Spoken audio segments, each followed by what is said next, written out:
This episode is brought to you by nvdhemp.com. So let's talk CBD for a minute. It's all over the news, and there are so many PGA Tour players using it, such as Phil Mickelson and Bubba Watson, to name a few, but there are many others, and now some top teachers, including myself, are taking advantage of this amazing product. But what is it exactly? Short for cannabidiol, CBD is a chemical compound from the cannabis plant. It's a naturally occurring substance that's used in products like oils and roll-ons to impart a feeling of relaxation and calm and to reduce inflammation as well. Now, it doesn't get you stoned, but it has many organic rejuvenating effects. One of my favorite brands is Enveed. Their CBD products come in 3 varieties: Relief, Clarity, and Relax. Relief CBD products help relieve pain and those sore muscles.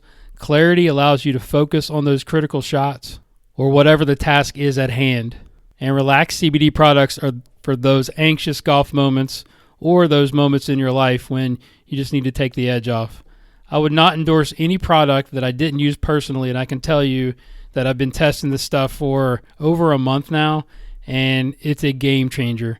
I take a drop of Relax right before bed, and it's helped me get some of the best sleep that I've had in years, which for those that know me, I'm up all the time with a busy mind, so it's really, really helped, and I feel so much better in the morning after just getting some deep REM sleep for a change. I also take a drop of the Clarity in the morning with my coffee to kind of get my day started, which is giving me an alertness and a focus that I have never experienced in my life. It's just unbelievable. I also use the roll-on for some sore muscles and joints after a run or a workout.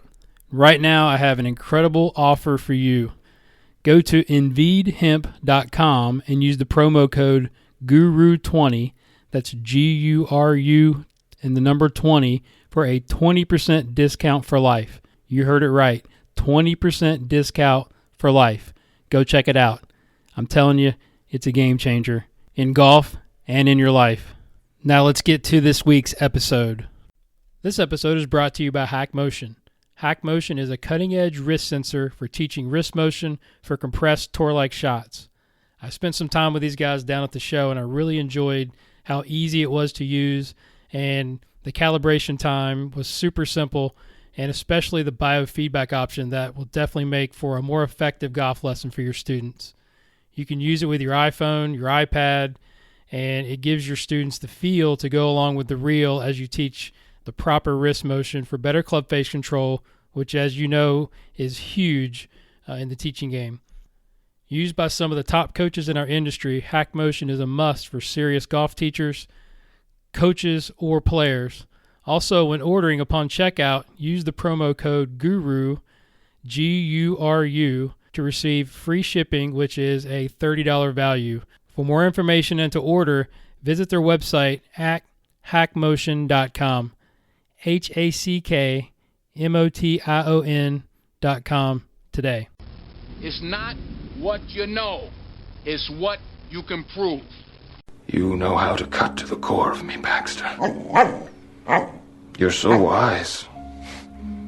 But like a miniature Buddha covered in hair. I want to become a guru so girls will like me. Then I will like myself. Now, before we do this, let's go over the ground rules. Rule number 1. No touching of the hair or face. Of course. And that's it! Now let's do this! What's up, everybody? Welcome to another episode of the Golf Guru Show. I am Jason Sutton, and I'm the Guru, where it is my mission in life to interview the top golf instructors, instructional minds in the business, break them down, and get them to share all of their stories, best practices, and information that has made them great and successful, and ultimately share it with all of you so we can all get better at teaching and coaching this crazy game. Make sure you download this episode and all the previous episodes of the Golf Guru Show, and then hit that purple subscribe button in the top right-hand corner so you don't miss any future shows that will be coming your way. My guest on this episode is none other than Mr. Preston Combs. Preston is a brilliant young coach that specializes in putting and works with Don Parsons in Santa Barbara, California. You can check out his work on the gram and Twitter at Preston's Putting, and on his website at prestonsputting.com. Preston works with several players from the LPGA Tour, Symetra Tour, to PGA Tour Canada and Latin America, and also some top amateurs.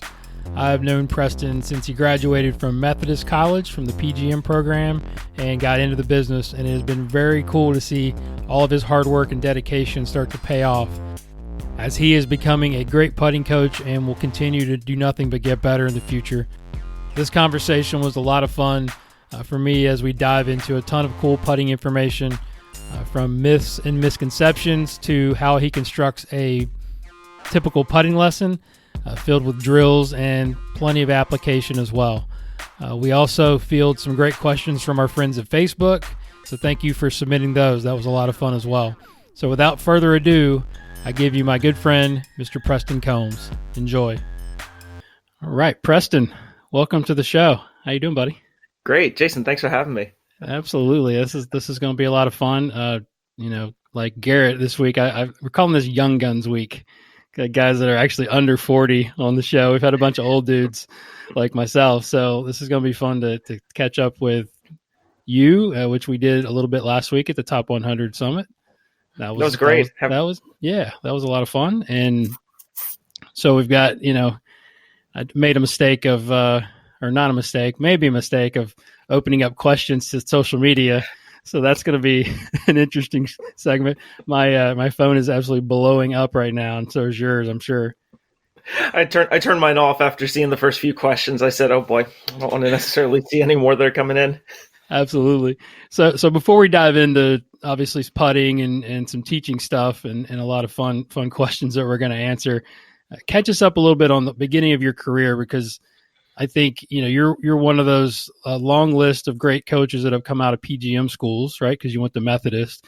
And I know you grew up in New Jersey. So talk a little bit about your childhood and if you want to bring in, your parents a little bit, and then how you got to making that decision to go play golf in college and then attending the PGM program. Yeah, golf's always been a big part of my life. Started it when I was 6 months old with a spatula and a plastic ball, actually. So I can thank Mom for that one. And ever since then, it's pretty much been all golf, from the plastic clubs to junior golf, and first experience with a coach to kind of help me along the way in the middle of high school. And after that, recognizing that I wanted an opportunity to play collegiate golf and thought that a career in the industry might be a good idea. Methodist kind of gave me the opportunity to blend both of those. I could walk onto the team there, since they had open qualifying and tryouts, and still be able to pursue my PGA membership. And you made the team, right? Yeah, talk a little. So you did play on the team, correct? Play on the team for one semester. I was going to say that's a difficult blend, right? I mean, I think, because I've done a lot of work with a lot of other PGM programs. And you guys are so busy, and we know the structure of doing internships during the summer, it doesn't lend itself to really playing or practicing a ton of golf. So how did you balance that? That's a great question. I think I learned in my internships to use my time a little bit more effectively. I didn't have the luxury like I did during the school year of practicing a lot, playing a lot. And at that point, if I had the 2 hours at the end of a shift, what am I going to do to still keep my game in the shape that I expected it to be? And learned a lot of what not to do. And that 2 hours is not best spent pounding 7 irons from the same spot again and again. So there's the time and the place for the block practice, the interleaving, and trying to stay engaged in what ultimately it's a challenge when you have limited time, and you know that some of the players that you're competing against in local amateur events, like if you do an internship out of state, they're basically doing that for their job. Yeah, no doubt. And that's difficult to compete. But like you said, you probably got to be a little smarter with, like you said, your time management and your golf and how that prepares you, I think, for what we do as coaches, I think is critical as well. Right. So as you go through college, like talk a little bit about your college experience, and, we can give, obviously shout out to your PGM program and how that prepared you for the next step, which is getting into the business, and then go into how you got into coaching. Yeah, I'm really grateful for the people I met along the way. and what they were able to show me for the ropes of the industry and better ways to do things.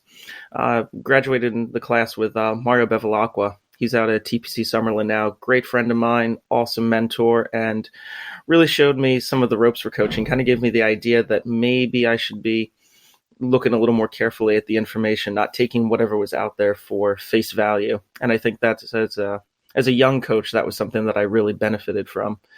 It was the need to question the information that was being presented, poke holes in it, and ask questions of other coaches, other people. I think right around the time I graduated, the golf teaching professional group on Facebook was just gaining a lot of steam, and that was my chance to reach out, meet guys like you. James Hong was probably one of the first people that I asked questions of when I was coming along. Yeah.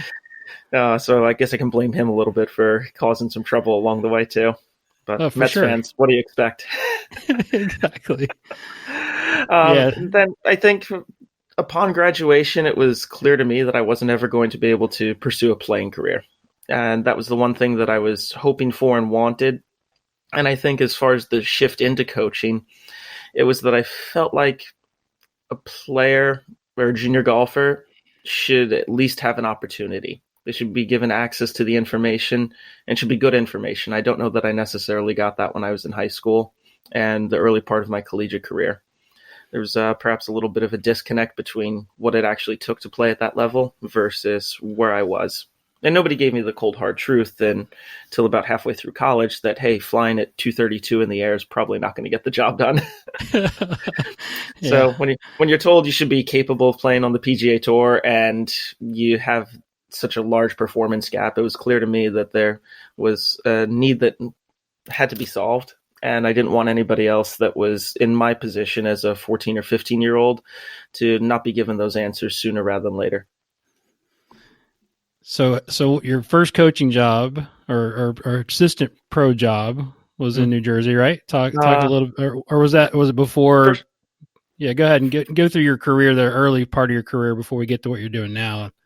Yeah, first, my last internship was at Trump National Colts Neck in New Jersey, and then first assistant pro job thereafter, mainly running the tournament program. And Gotcha, yeah. After that, ventured out to Valhalla in Kentucky for a season, had done a prior internship out there, and then travels led me back to Matitaconk in New Jersey. Yeah, that's what I was thinking. Yeah, the Matitaconk was when you it wasn't that when you first started actually getting a chance to teach a decent amount, right? That's when I was given probably my best teaching opportunity to be out there anytime outside of the assistant pro duties. And as long as I wanted to be there, I could be there. So for the few clients that I had an opportunity to work with, it was great to gain the experience side of things. You know, I'd taken my winter off season, go down to the show, see some other events, and learn from a few other coaches, and a chance to start applying that information. If I had a chance to do it differently, I think I would have gone for a full-time teaching position and something where you can be in the trenches and gain experience more, because you're not going to get good at any craft or skill doing it 6 to 8 hours a week. So there's something to be said for the volume. So difficult. It's difficult to find that nowadays, especially as a young coach right out of college. So I think, I think you made the best of that situation for sure. Cause I know we've talked a lot about that. It's kind of about the time we met is when you were really starting to get into it. And I know we've spent some time together. You came to visit me and, before I think you went out to Cali. So talk a little bit about that experience. Yeah. That would have been before. So as I was wrapping my time up in New Jersey, it was apparent I wasn't going to have the full-time teaching opportunity that I wanted there. And ultimately, one of those situations where, in the moment, probably worst day of my career, because Sure. I thought I had an opportunity at a great facility, and that turned out to be the best day of my career when I'm having lunch with the head pro, and he says, "Hey, here's what the offer is going to be, and I really think you need to go somewhere else," because there was circumstances beyond both our control. And in the moment, didn't seem like the best thing, but ultimately that gave me the chance to hang out with Don Parsons out here in California. As things started, when do I have met Don? This is going to be 2014 at the Proponent Group Summit out in Dallas. I was visiting Dennis Sales, John Sinclair, and Don and I were both monitoring the golf teaching professional group on Facebook. And that was a first time meeting him in person. And I was trying to put a face with the name and some of the sometimes a little snarky, but often very insightful comments that he leaves on posts in the group. And as I started to get to know him a little bit more, we stayed in touch, and a door opened up for me to fill in as a part-time offer for him during the winter months. He brought Adam Young out on board, and I'm ever grateful for Adam having some visa trouble, which gave me that 3 to 6 month window to come out here and slid right in there for a bit. And forever grateful to him for showing up late. That's awesome. Yeah. So for those of you that don't know you, which I mean, you've made a nice little reputation as a young coach, obviously very well known. You still tend to get the young jokes, right? The age jokes. And I know probably, and I always wanted to ask you this, is I know you probably get tired of it. You'll enjoy that once you get to be about 45, 50. I'm shooting to get carded at 40 here, Jason. That's the goal right now. I think you're right on track, man. So even at the top 100 last week, there's a couple of jokes that came out, right? Do you have your driver's license? What's going on?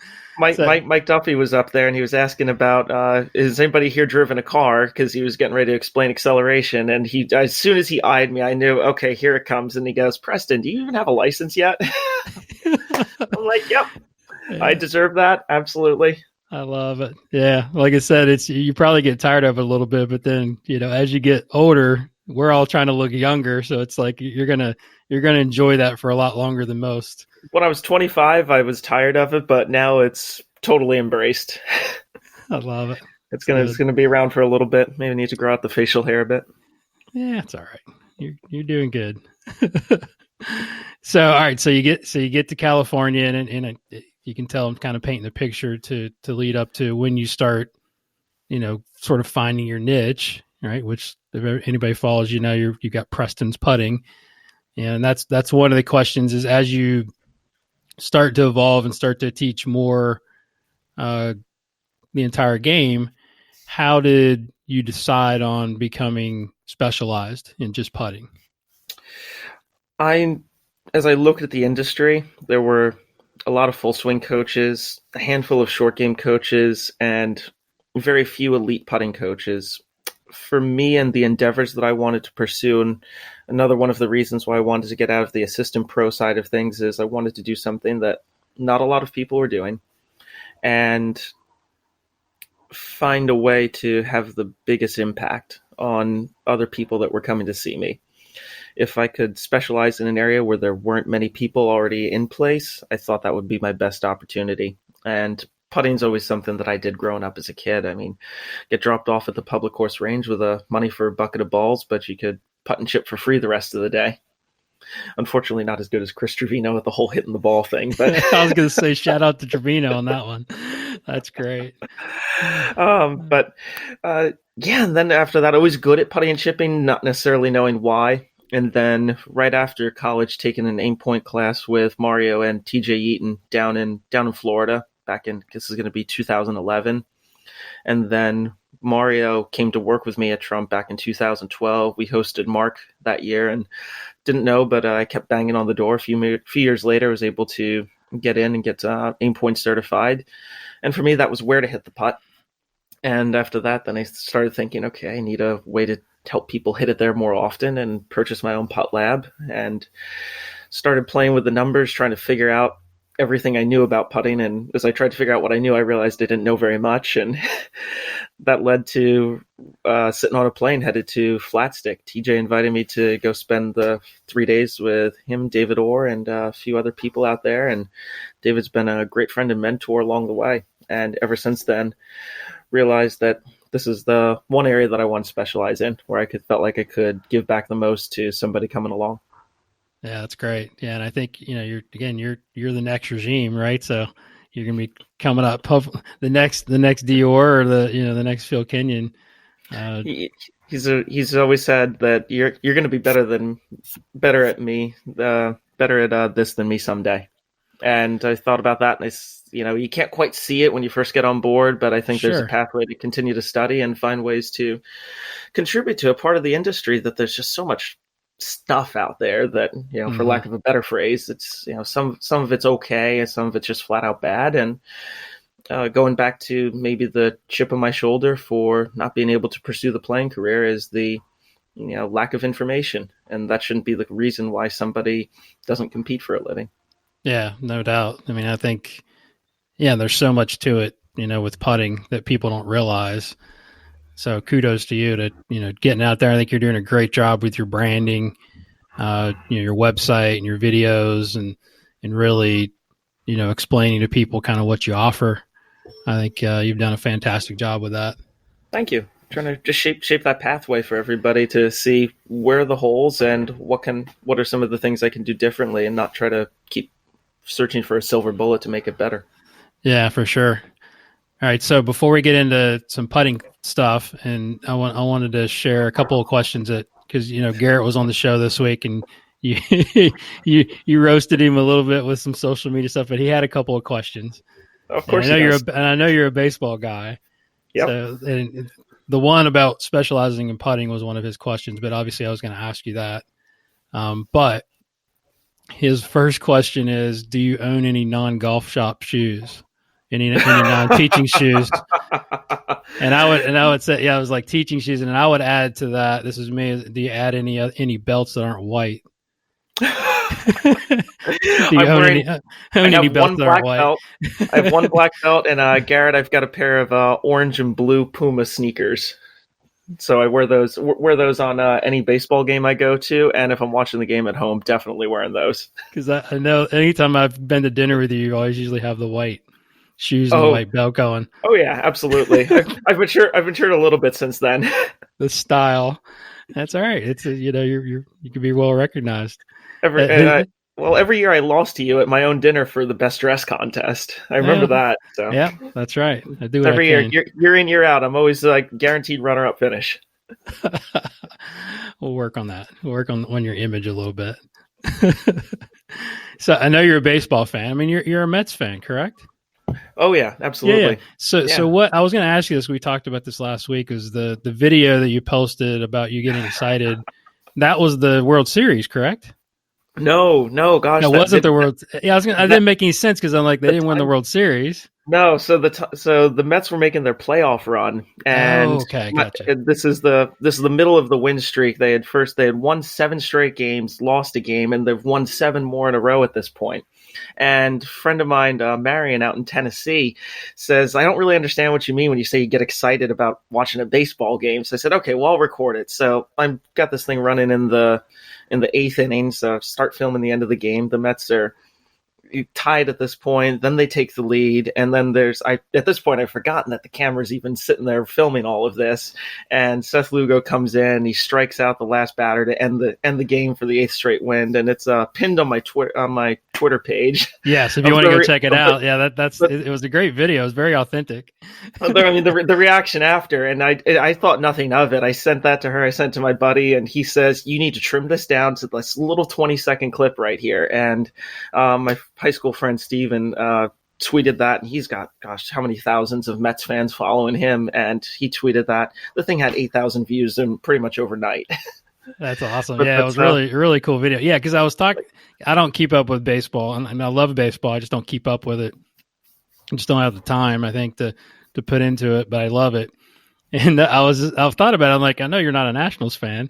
I know you're a Mets fan. Gosh. Right. Yeah. So I put 2 and 2 together. I'm like, that couldn't have been, for the series. I knew it was for something else. So I'm glad you explained that.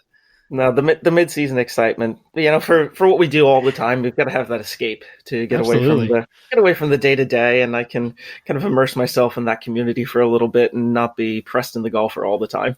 So did you play baseball when you were growing up, or when did the love for baseball sort of start? Yeah, I played Little League growing up, and then it eventually that evolved into all golf, but I still make an occasional appearance at a batting cage, and just the love of the game, right?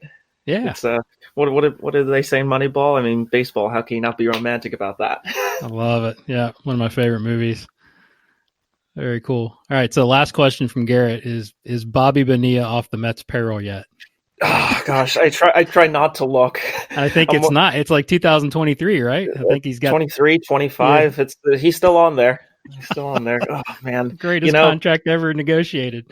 Brilliant, right? Yeah. Man, is slightly ahead of his time with that idea. Boy. So what do we have to look forward to for the Mets for next year before we get back to golf?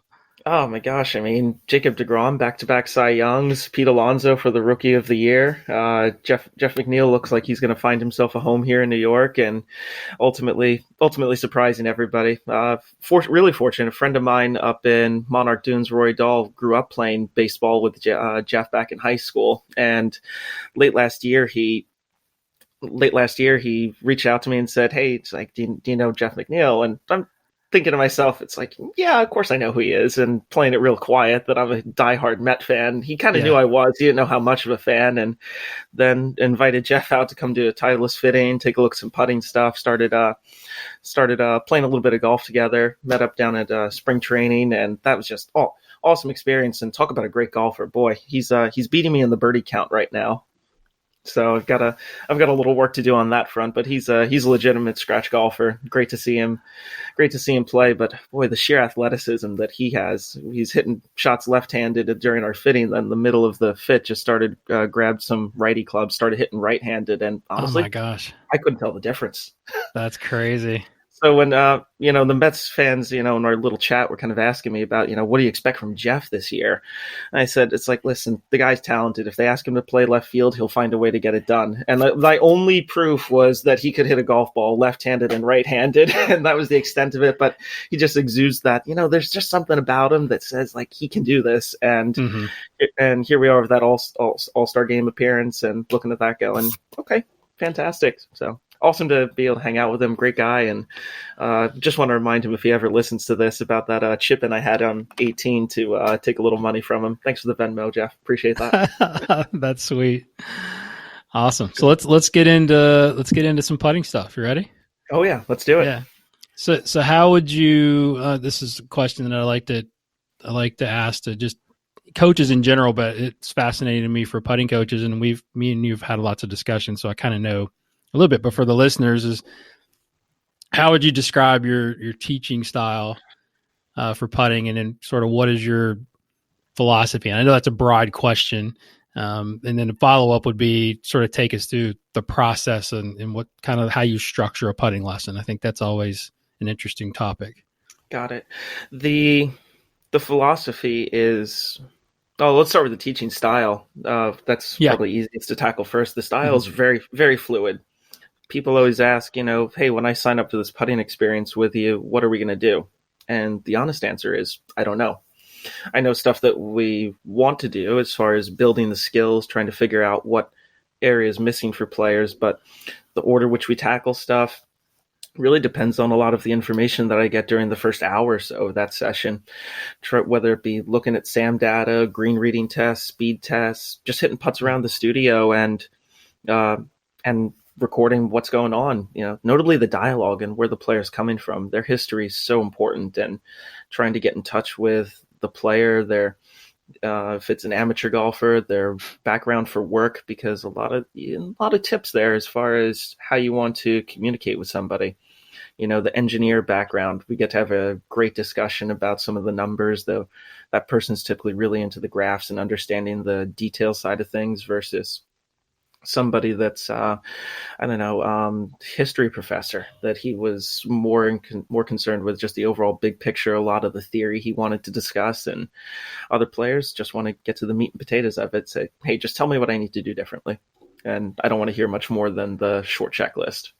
So is most of your putting done indoors? I know you've got a great studio there with a platform, is that where you typically start? I typically start indoors, and then I'll wander outside. It might be back and forth for a little bit too, just depending on how the flow of things are going. I think seeing people out there in the environment is definitely important. It's not like everybody's stuck just hitting putts on the platform. The main room's turfed out, so we can hit some mid-range putts, 20, 25 feet, and then go outdoors if we need to hit some longer stuff. Yeah, so take us through like a typical, like you said, you start in different places, but just give us an idea. I had a great question. The young coach that I met at the show last year sent me an email yesterday, and we talked about just how do you start a putting lesson? Like, what are you looking for? Some of the questions that you ask. Like, if you had to think about your last sort of serious putting lesson, how would you go through it and then give us a little bit more detail, a little more meat? Start in the main room. I like to always explain to the player that after we hit them with the basic questions about how the drive was to get to us in Santa Barbara. Most everybody's coming from LA, and that's always an adventure. Mm-hmm. Just trying to watch first and really take in the 30,000 foot view of first instinct. What do you see? And then after that, start taking some video, and while I'm filming the video, always asking the questions. And I think I've come up with a pretty unique question set. One of the questions is, what do you like about your putting? And I pretty much get the same reaction from everybody that's heard that question is, wow, I never really thought about it. And it's shocking how hard it is for people to land on what do we actually like about it. Because they're struggling because, usually they come to us because they're struggling. So usually they're thinking of more of the negative stuff. So I think it's a great question. Yeah, I think it just kind of flips the session on them. And sometimes some people say, I don't really like anything about this, or I like my putter, or I like the grip. I hate the putter. I like the grip. That's always an interesting one to get into. We'll probably chat about that later. Yeah, for sure. Then after the likes, then the dislikes, and then start probing what's important for them. Ask them, what makes a ball go in, and very few people seem to land on some combination of read speed and direction. Most people are ending up with influencers or preferences that they think are important, and that it gives me an opportunity to kind of reshape the picture. The dynamic blend of those three skills ultimately is what allows the ball to go in. Which one of those is missing? Because it's likely one of those, and then a key concept or an influencer of those pieces that really is hindering them in some way. And that gives me an opportunity to kind of set the stage for here's how we tackle things in that front, figure out which of the skills are missing, and then collect the SAM data to figure out after that what the putter's actually doing. Then I'll take it outside to see what it looks like on some of the longer putts and challenge them on the speed and green reading front. Do you take the SAM outside, or are you just talking about you're sort of eyeballing it at this point when you go take them outside on the green? Eyeball on the green for outside video, sure. video for that, and all the SAM data is just coming off the platform in there. People have always questioned. It's like, well, you can't really see much on a 10-foot putt. And I said, if there's something wrong with the pattern, you're going to see it at 10 feet if you know what to look for. In the more so on the graph side of things, to be able to sift through that, and then you'll see it visually at probably 20 or 30 feet when you're hitting some of the longer putts outdoors. Yeah, so we both teach with Sam Putt Labs, so kind of go into, I think it's a difficult question. I understand that's why putting is so difficult to explain, I think, because it's so individualized student to student, because I get that question a lot when I'm on the other side of this, but we do have preferences. I think we have preferences and sort of what we'd like to see, and we'll get into some myths and misconceptions here later on, because that was one of our questions that we got on Facebook. But take us through the Sam Putt Lab a little bit, and what do you like to see? There's some things that I think there's some reasonable absolutes that sort of need to happen, and your experience of what you've learned with Putt Lab, I guess. I'm not sure that's a great way to phrase the question, but it's it is. I just want to dig deeper. I think we're just being so broad, and it's very, very difficult to go more direct with all right, here's the nuts and bolts of what we're looking at when we put somebody on Putt Lab. I think it's a really good question, actually. When I'm looking at the data, I'm looking for not only the patterns but the exceptions. And generally, if somebody's hitting a 10-putt test, there might be one outlier. And part of what I do, I'm always filming face on and down the line for the 10 putts, so that I can at least go back and see how the person was moving and what might have caused that fifth stroke right there to be a little bit out of sorts. And maybe you can start drawing some parallels there. So I think blending those two ideas together has really been a big part of sifting through the data, that's just what happened, not necessarily how the player created that. As far as the data itself, obviously the aim-face relationship and the face change is always a spot to look at. It's at least a starting point. On the detailed side of things, though, I'm paying close attention to the dynamics graphs and Movement dynamics, yes. Yeah, movement dynamics and the rotation page too.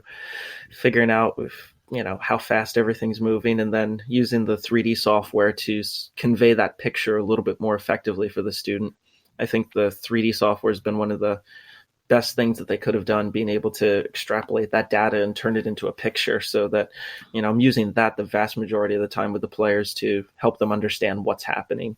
That way it's a little more externally based, creating a picture as opposed to trying to develop perfect numbers, because PuttLab is really just the diagnostics tool. It's just there to tell me what happened. It's not going to steer me in one direction or another. And right, that's up to the coach, right? Yeah, it's like, right. I always tell people, it's measuring what the putter does. It's up to us as coaches to figure out what we like or what we don't like. Right, and for me, my biggest goal in all of this putting venture is to stay neutral, stay Switzerland, and be able to help people with a bunch of different patterns and help them get to a more functional stroke. And people always say, well, what's functional? I said, well, face maybe plus or minus 0.4 of a degree, and how you get there needs to be repeatable, not necessarily built on a lot of compensations. So I think if we can reduce some of the variance in the pattern, that's always a good thing. But some patterns are harder to manage, but some people also happen to do it really well. We've got a player that might have the putter twist open a little bit at the start of the forward stroke, and then excessive rotation through the hitting area. It's like, okay, well, that might work. And if they're doing it again and again, Jeff Pierce taught me something kind of early on. He said, it's not a problem until it's a problem, Preston. I went, For somebody that's working with a lot of tour players, that definitely caught my attention. Yeah, I always say if we change it when it's not functioning, right? So it's like, you can't get caught up into the minutia of like what you believe it should look like all the time, right? You got to test it, and that's why I like the outside stuff and to figure out how they manage the environment. Sure. I mean, so circling back to the kind of the interview process when I'm first meeting somebody, once we frame the read, speed, and direction, or kind of the areas that we're looking at, I always ask somebody on a scale of good, fair, or poor, how some of the skill sets are, and see how you learn a lot about the player and how they answer that question. Some people are just very, very abrupt with good. And if I hear that, okay, I could probably believe that from the player, versus the people that hem and haw and give you a 4-paragraph answer over whether or not their speed's fair or poor, and they never really actually use the words fair or poor. And so it shapes what I can expect. And if somebody's all over the place and a little scattered, or if they have some idea of what works and what doesn't. Yeah. So what are some of the initial tests that you give the student to sort of figure out, or I guess I call it like breaking them down to expose the problem? On the green reading side, for the platform indoors, I'll tilt it to a given percentage in either direction and ask them to identify the start line and where the aim point is, place a tee or a dart hole high with the cup for the direction they intend the ball to start. And then use some coins or stickers to map out the shape of the putt. I'm a big fan of that as opposed to the rope. I started with the Black Mamba originally. Had to steal that from JG because what young coach doesn't steal something from everybody. And right.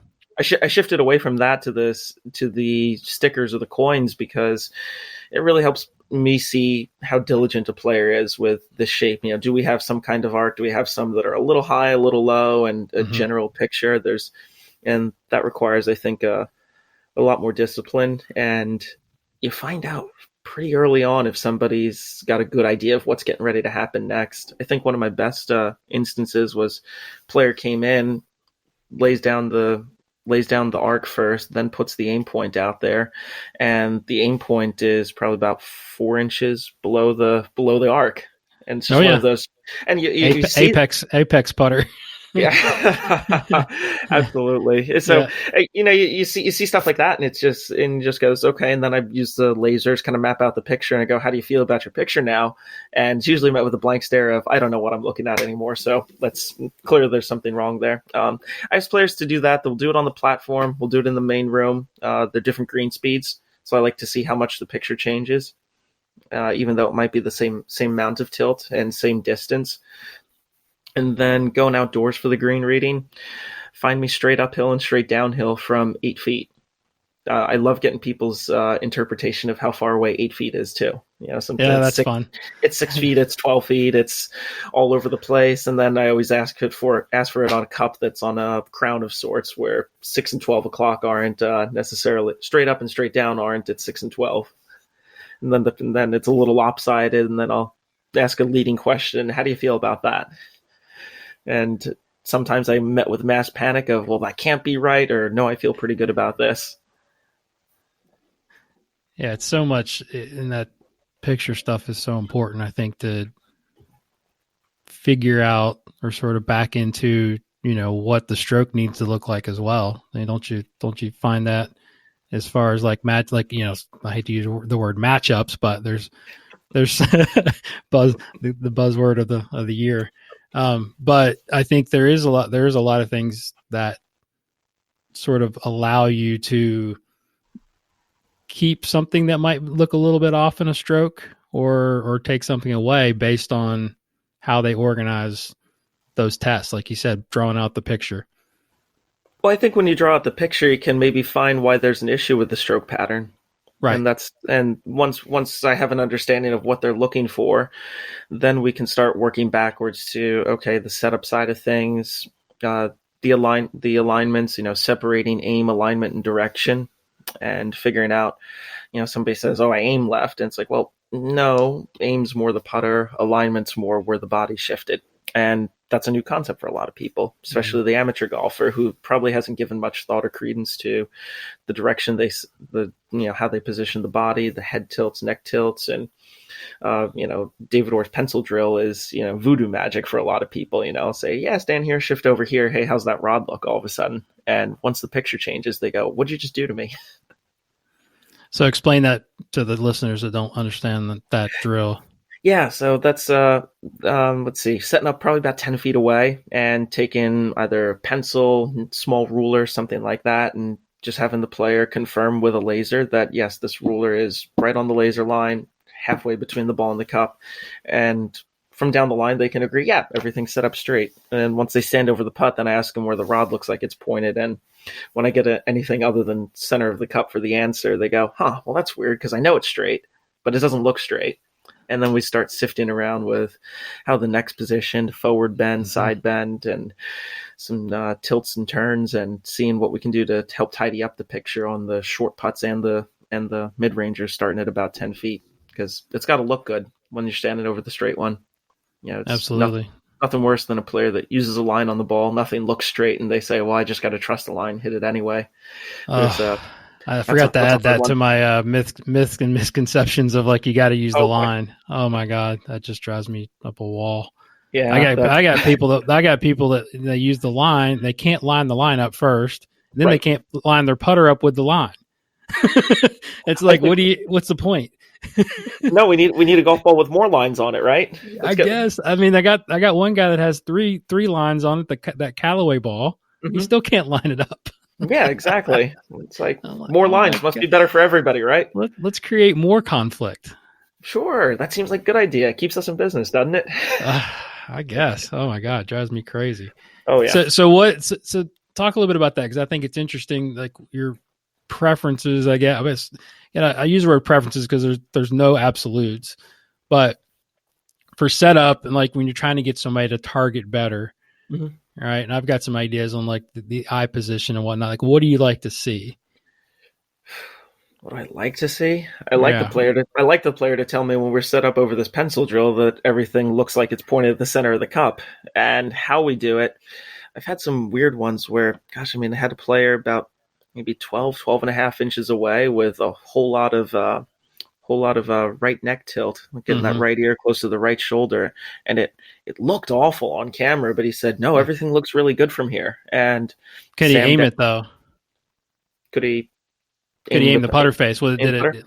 Oh yeah. Yeah, and okay. Sam data undoubtedly better. And looking at it, and he says, "Yeah, I feel like I can actually shape the picture better from here." And yeah, I posted that one on Instagram, and somebody went, "So which is the before and which is the after?"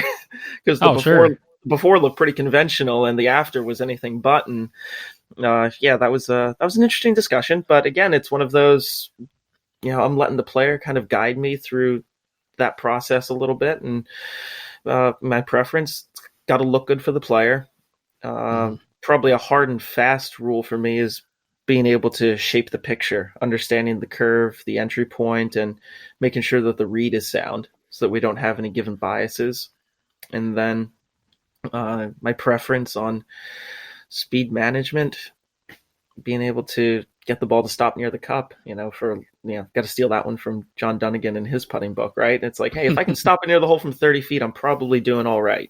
It's real. I think the one speed issue that I get concerned with are players that prefer to hit the stuff inside 10 feet harder.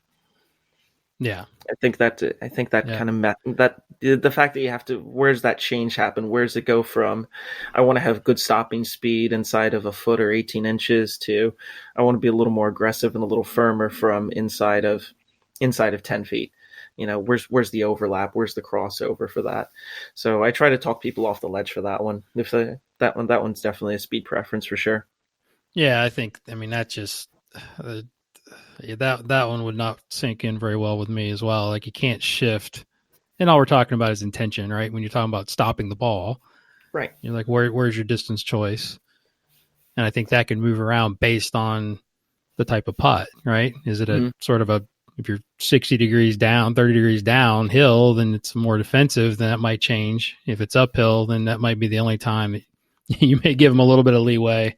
For sure. To think, you're trying to just find that center of dispersion, that best opportunity to kind of hole it. But yeah, that's, and I don't think they even can do that. I don't even think they can shift that 10-foot range anyways, even though somebody's probably told them, well, take the break out here and whatever. But right. I think it's a great, idea. It's another amateur teaching amateur type of situation, probably. Right. The idea that you can turn a switch on and off for how you're approaching a putt, I think that's reserved for people that are already good at it and do it for a living. And at that juncture too, we kind of built everything around, hey, I want to maximize my capture width of the cup, right? So why would I want to take that away just for any given circumstance? Oh, it's a birdie putt, I have a run at it. And you hear the amateur golfer with that approach, and I said, you probably need a better strategy for managing the speed. I hate speed control. I hate that phrase because we're not really ever in control of that part of our putting. There's always some sort of variance right there, and trying to reduce that variance and give people a strategy for figuring out how big or small, how fast or slow, and what can I do to get this ball to stop near the cup here. And that one, the management side of things is getting people more on the artistry side of speed instead of the engineering side. I'm not going to take it back 14 inches back and through at this putter head speed on this stimp with this distance putt that goes 10 feet 7 inches. Exactly. It's silly to think that you're in that level of control. And so it's like, hey, how far from me to the cup? Yeah, it looks about 15 feet. Okay, that's a little bit bigger than my base reference stroke, and I can go from there.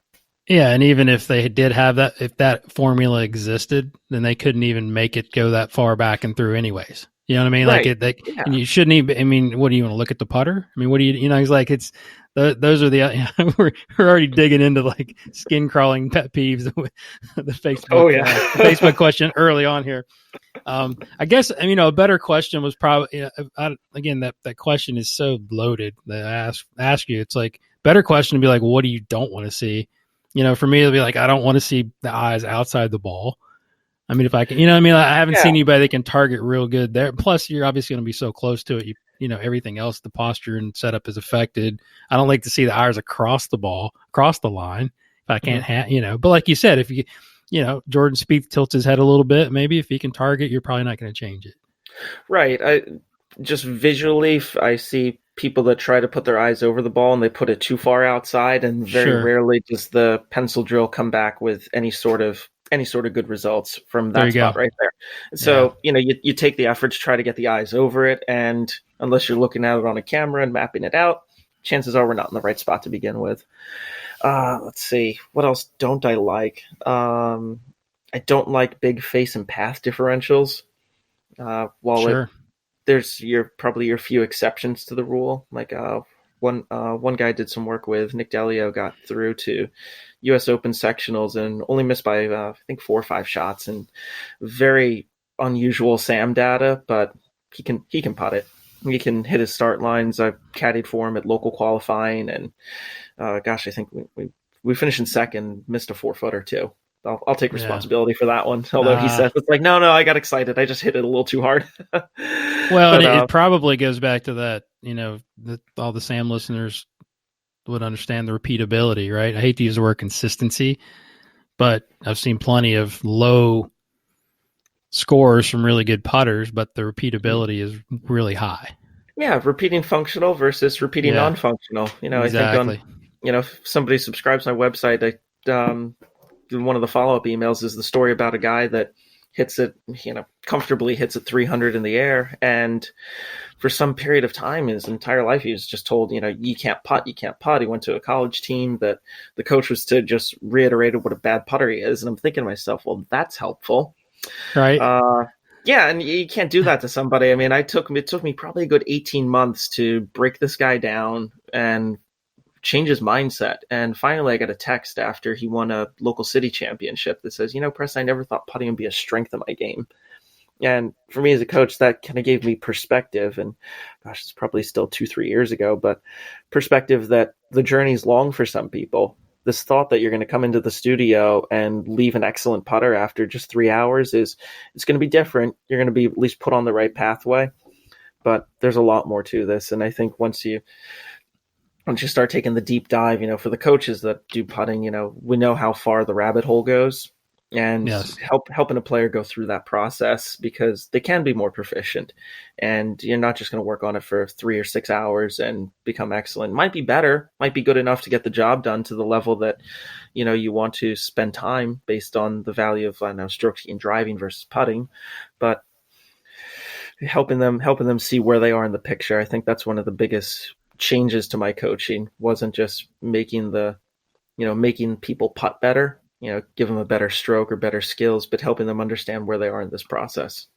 Yeah, no doubt. And then they've got to do it, right? I mean, I think that's that's what it leads us into, is like you said, it drives me crazy when, I'll give a 2 to 3 hour putting lesson to a really good player, and they're excited and I'm excited, and you're starting to see results, and then they don't come back. Mm-hmm. For 6 months, and they go, what happened? Well, one, you've got to, because what we're doing as coaches, we're not just giving them the information, we're teaching them how to practice. And let's face it, that's our challenge when we do teach putting, is it's not the most exciting part of the game, right? We're not throwing the ball up in the air and curving it. So it's like, how do we make practice exciting, and how do we kind of keep them engaged, right? So before we jump into these Facebook questions, let's give the listeners a couple of your practice drills, because we all, I think, have our sort of go-to, for whatever it is, short putts and then some touch stuff. Yeah, I mean, I like the spiral drill, starting from 3 feet, going out to 11 feet, and then circling back.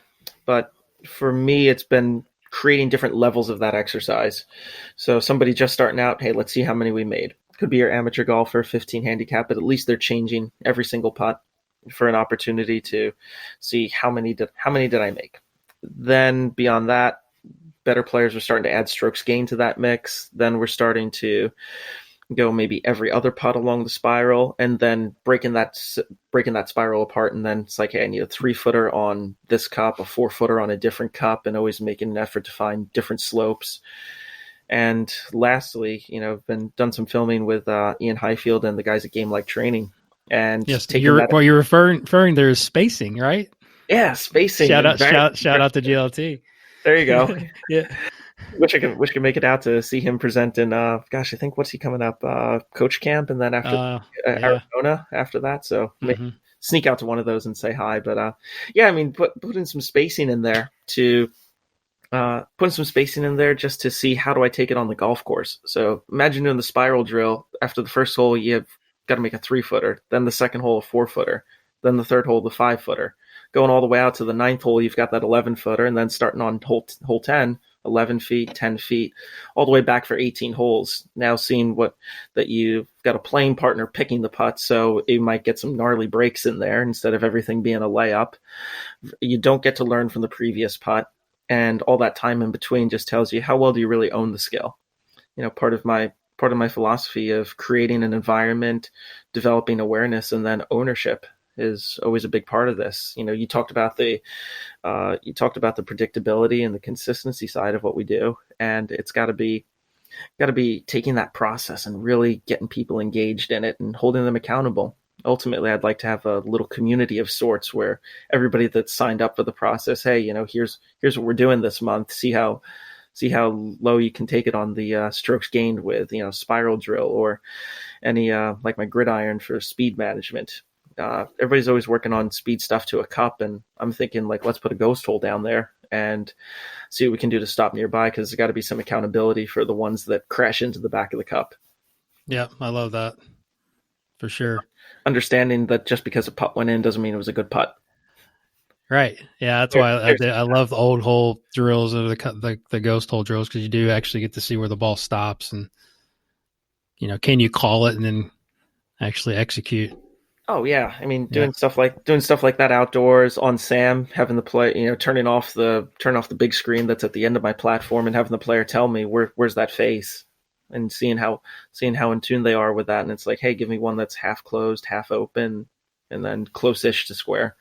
I think that helps the process become just a little bit more active and actively involved. It's not, there's something to be said for some hitting 100 4-footers in a row.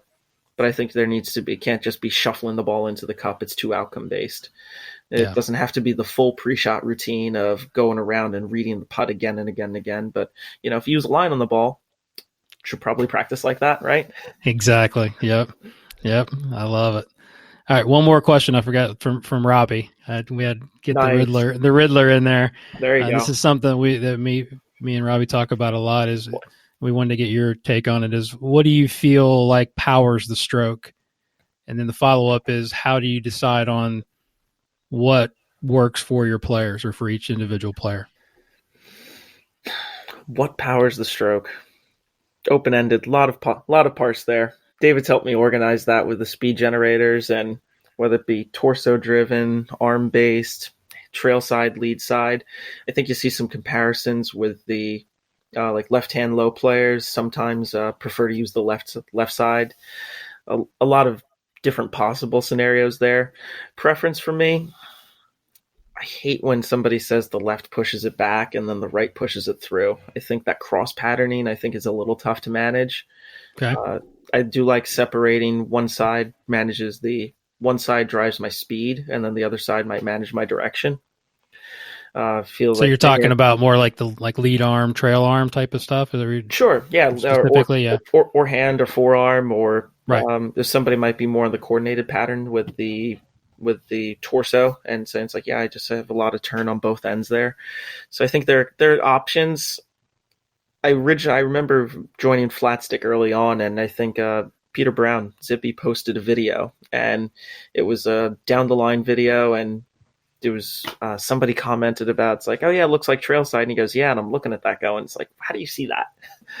And I guess it's more a matter of that was my first indicator that's like, I should be looking at a whole bunch of strokes trying to see it. And it's a skill that once you've looked at enough strokes, I think you can start identifying somebody pushing with the trail side. But it takes some experience and looking for some guidance from other coaches to tell you, it's like, no, this person's using this, and once somebody points it out to you, you can see it. Like wine tasting. I'm not a wine expert by any stretch, but if somebody tells me there's an earthy taste here with a little bit of blackberry, I go, oh yeah, there's some blackberry there. I can buy that. Yeah, for sure. But I think the question, the deeper question is, when you figure out what that power source is, how do you decide on whether you're going to change it or not? And I think probably a good question too is like, how do you test for that?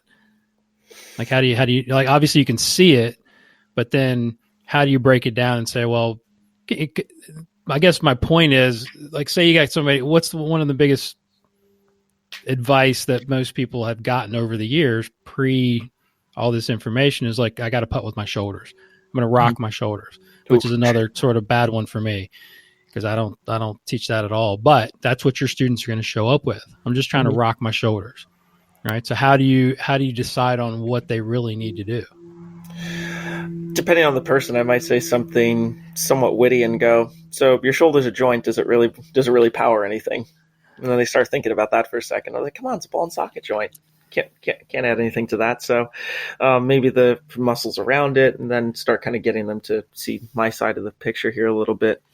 Testing, left hand only, right hand only, sometimes collecting SAM data on both, just to, if the player's relatively coordinated, some players not worth collecting SAM data. It's plainly obvious that they've got an issue with their left hand, and might just be more frustrating for the player to know that I'm collecting data on something that's purely awful. But I like filming that. I like being able to show the player the difference and helping them discover, self-explore a little bit. Which one felt better? Which one do you feel like you manage the face with a little bit more? Left-hand low guy that sometimes feels it's like, no, I kind of power this with the right side and the left is on there for a stability piece. Seen it happen. I got one guy out in Florida that's, let's see, what's he doing? He's doing left-hand low claw. He's clawing with the left hand. Right-handed golfer. Okay. And it's just a lead hand claw, left-hand low, and it's based on however he was moving it before. Probably it took us probably a good 12 to 15 months to kind of undo the old pattern and kind of land on, Paul, I think this is really outside the box, but why don't you give it a go here and let me know what you come up with. And he's on, we're on the phone for all this, and he starts hitting some putts like that. And he said, wow, something feels good about that. I'm not sure what it is, but I'm going to call you back. I'm going to let you know what it is. And he gave me a shot back a couple days later, and he said, this is money. And I'm thinking, like, I've never done anything like that before with a player. So sure, you got to adapt. You got to pivot, figure out what they like, what they dislike. The better players will know, and they'll tell you. I think the amateur golfers, you can kind of steer them a little bit, put them into at least put them on a pathway. Because I think at some point, if you're asking somebody that doesn't have enough skill with the tool or experience to explore, they're going to they might land on the wrong combination of things. Yeah, I think that's fantastic advice. That's kind of what I was wanting to hear, how you do that, because I use that. For the listeners out there, I think that's, if you have SAM Putt Lab, it's amazing. But if you do want, right hand only, left hand only, and then if you're looking at whatever parameter it is, like you said, most of the time we're looking at like rotation, face control in that situation, it'll pop out really, really fast. Mm-hmm. But even if you don't have Putt Lab, you're going to see it. Obviously they're going to be more coordinated with one side or the other. And I think it gives you a nice direction and sort of what to do, whether it's to change the grip or, change the attachment or the setup. That is really, really good advice. I'll take it one step further with that too. I'm also paying attention as to when I say, hey, stroke it with your right hand only, if literally just the right hand or right forearm move, if it's the whole arm that moves, or if they actually make a stroke simulating the actual motion where there's still some torso turn in there. I think it's interesting when somebody just goes rock solid and just takes the right hand and just starts moving just the arm back and forth and nothing else moves. And it says, well, I asked for a stroke, and that tells me a little bit about how they're organizing what I asked them to do. Absolutely. It also doubles nicely for like a yip test. Oh, yeah. Boy, right? So you'll see the yip come out really, really quickly if you give them that right hand, left hand. Yeah, I had a fun one. It's on my Instagram. It was actually, and I sometimes when I'm posting on social media, I'll ask the question, not the what changed, because everybody's good at pointing out the what's different, but the why. And why did it change? And oftentimes the why isn't something that you can see in the video. I'm just curious what people land on. Sure. That's the last one. The guy had he had a secretive golf grip with a counterweight plugged into this thing. I'm looking at the Scotty Cameron Newport 2.5, and I weighed it on the gram scale, and the thing's 595 grams. And the balance point's probably somewhere north of where I put the triplet on the putter. And wow. That's not even close. And this poor guy's wondering why he's just twitching all over the place. And he's like, yeah, my putting's just no good. And I was like, well, let's start with this. So change the stick, put some extra weight in the bottom of it, and it was a little bit better. Change the concept with some setup side of things. But I mean, gosh, the tool's got so much to do with how the person's producing the end result. So, there's a lot to be said for, you keep switching putters or change grips intermittently just because you change the whole tool, change it how it performs. I think that's why I go back to how skillful are you with the tool? And then do you care enough to, protect your tool, make sure that you're not doing stuff to it that could ultimately break it. Yeah. We didn't even mention like head shape and hosels and that kind of design that completely influences their targeting as well. I mean, I suggest everybody I learned that from David and David Adele when they did that research a long time ago. It's like, that's such valuable information. Understand, what are left aim bias, what are right aim bias pieces of the putter itself. Yeah. I think when you start looking at that, some players it matters and some players it doesn't. Yeah. I've seen them go the other direction for sure. Like, it's not absolute. Right. It's just a good place to start, but it's a lot of what we do is just throwing spaghetti against the wall, right? You got give me 5 putters and let's test them out and let's see which one works the best. I mean, sometimes that's as much research as you need. Somebody asked me recently, how do you land on your conclusion for a lot of this stuff? And I said, well, generally there's a playbook, but I don't think there's a textbok because I like that. all it takes is one to say, it's like, oh no, textbook's wrong. So here's the playbook. Here's what we're going to go with. And then, then you got an extra pass rusher. And next thing you know, the play, and then let's go figure it out from here. So you got to be, the adaptability, I think both for the player, but for the coaching side, that's the most fun for me, that I didn't follow something for my career that was my, necessarily my passion right out the gate. I think where'd I read it? Tim Ferriss's Tools of Titans, and somebody in there said, follow your passions, terrible advice. Let me think. Will McCaskill. There we go. Mm-hmm. And when he said, no, you're looking for something that's going to be stimulating, engaging in the process, that you can get out of bed every day and it's a challenge for you. I think that's the real thing that we're looking for. I'm not looking for a job. I'm looking for something that mentally challenges me every day, and every putting stroke that comes in is a brand new puzzle. Yeah, that's very well said. I love that. My boy Tim Ferriss. Yeah, there you go. As a big fan. All right, so you want to dive into some of these questions that we Fire got on away. Facebook? Fire away. I was hesitant to send out this question because I knew we'd get bombarded, but this is some are going to be kind of funny, but also some we can kind of dig into. Good. All right, so our buddy Paul Hobart asks, when will the pendulum make a comeback? That's an easy one. Hopefully never. I need to. I will say this, for a person that's never held a golf club before, if you tell them this is kind of what it looks like, that might not be the worst visual for them, because again, we're talking about somebody that's never held a golf club, never hit a putter, maybe unless they played mini golf in some capacity. Yeah. And that at least might get them into some sort of, I'm not going to take it back 6 inches and smash it to try to hit it 30 feet. So, but as far as the technical jargon goes, that pendulum can go somewhere and die in a deep, dark place. There you go. Yeah. When we stop being humans and robots start taking over and playing golf, that's when they can come back. Oh, there you go. Yeah, absolutely. All right. Spencer Hensley asks, top 5 cliches that get under your skin and / make you cringe for putting. Would like to hear your answer. That to Mr. Guru. Side note, love your podcast. So we can both sort of chime in on these if you don't answer one that I made a list. I think. So give me your top 5. I've got a list. Let's see. Top 5, no particular order. Eyes over the ball. Let's see. Eyes over the ball. Apex. Got to aim at the apex. There you go. Hate that one. Let's see. Eyes over the ball. Apex. Make a triangle or the Y shape. Got to lock out the arms. I like David's Y shape of the putter shaft and just the 4 arms. I like that one. That's sure. But so many. I mean, everybody that's come in with locked out arms and standing straight up. Let's see.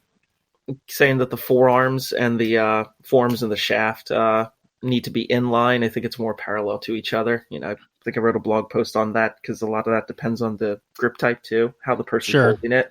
For sure. And So Whether it's in the palm or it's in the fingers, it's right. Again, that goes back to that preference, right? I mean, we'd love to have that, but if you told that to Tiger, you'd ruin his career. Yeah, exactly. So let's see. We got those three. What else? Let's see. 18 inches by is the only speed to hit it. The old Pels research. Let's see. And let's see. The pendulum, we already talked about that one. Mm-hmm. Let's see. Anything else that I absolutely, let's see. Myths that are out there. I'll give you mine and you can be thinking. All right. So the putter needs to accelerate through the ball. Oh gosh. That's I banged my head against the wall on that one. Every putter every putter has or needs to have a 2-to-1 timing ratio. Oh yeah. That's a fun one. We should chat more about that. Golly. I'm really not big on absolutes. All right, so all putts break towards the water or Vegas. It goes right with your Apex one. Garrett, where's Garrett for this? Yeah, Garrett discussed that one on the show. The putter should move straight through. That's hopefully everybody knows that's not good. And the putter should stay low to the ground through the stroke. Oh, low to the ground. That's a disaster, boy. It means there's no radius. There's no he walks in and that's rise angle. I've got one actually that's on my list to write an article about. Keep your head down. The head can't move. Yeah, head can't move or keep your head down. I had one guy where he came in and he's hitting putts and the head actually moves. Let's see, left-handed golfer. The head actually moved down and backwards. And I asked him, I said, Drew, you try to keep your head down? And he goes, yeah, I'm not supposed to do that or something? And I'm like, I can tell you're working really hard to do it. Yeah. And I said, it's like, hey, why don't you get everything tilting and turning a little bit? I asked him to literally turn his head and follow the golf ball out, and everything came back to where it was supposed to. And it was just another one of those moments where you go, it's like, man, that's really unfortunate that this player heard that somewhere along the line and took that as gospel. Most people are perfect learners. Ask them, can do something, right? Absolutely. Yeah. And I always say that, if you're keeping your head down, then you don't get any feedback, one, from what the ball did. Right. Which is kind of important, I think, for future putts. And then also, you could probably never hole out because you never know where your ball went, especially in full swing. You can never play by yourself. What, you don't play in the dark? Exactly. I miss those days of junior golf, boy, trying to squeeze in the last 4 or 5 holes in the black and figure out where it went. All right, so moving on. Let's see. How do you here's an age one from Jeff Smith, our buddy. How do you stay so young looking? Is it skin cream? So, do you have any beauty tips, Preston, for the listeners out there to stay young? And absolutely. It's the Puerto Rican genes. You don't have that? I do not. I got Indian in my blood, but no Puerto Rican. So no skincare tips for no skincare. I'm working on I think the next foray is going to be into the hair care side of things, making sure the fro grows out nicely. Looks good, man. Thanks. Looks very shiny. Well, Southern California, I can actually keep this. If I walk into a private club in the Northeast with this going on, I'd be asked to hey, doors that way. That's not good. All right. So Spencer asked another one. This is a personal question. Does Preston have any special somebody in his life? Yeah, me, myself, and I, all 3 of us. Highly entertaining too. So no information for TMZ. No nothing interest. No, nothing for TMZ yet. I was actually thinking about on April 1st changing my relationship on status on Facebook from single to in a relationship just to see the internet break. Oh my gosh. Oh, here's another one. Here this one goes right into our little myths, things that drive me crazy. Jeff asked, describe how plumb bobbing can help the guy with cataracts. I'm not sure if that's a joke. I'm pretty sure it is. Plumb bobbing in general is nobody's been ever able to explain it to me. So yeah. Maybe there's something there, but I haven't met anybody that has been able to very successfully. Let's see how Kenneth Hansen asked, how do you adjust to up and downhill using Aimpoint Express? How do you know how much to adjust? That one's let's see. Do I want to? Let's see. The best answer for that. There's a little bit of exploration to it. Mark's kind of developed a good system. If you want to dive into that a little bit deeper off the air for that one. Yeah. But there's a good way to maybe turn a little bit to feel a different percent tilt and give you some indicator of what's getting ready to happen next. Amateur golfers, they could probably just benefit from changing the arm bend a little bit. I'm not sure if that's the answer Mark's hoping for. That's probably all you can share. Yeah, I would just say that you have to know where your golf ball is located first, to whether you actually need to change it. And that's all. What kind of we can leave it at that. I don't know if we want to give too much of it out.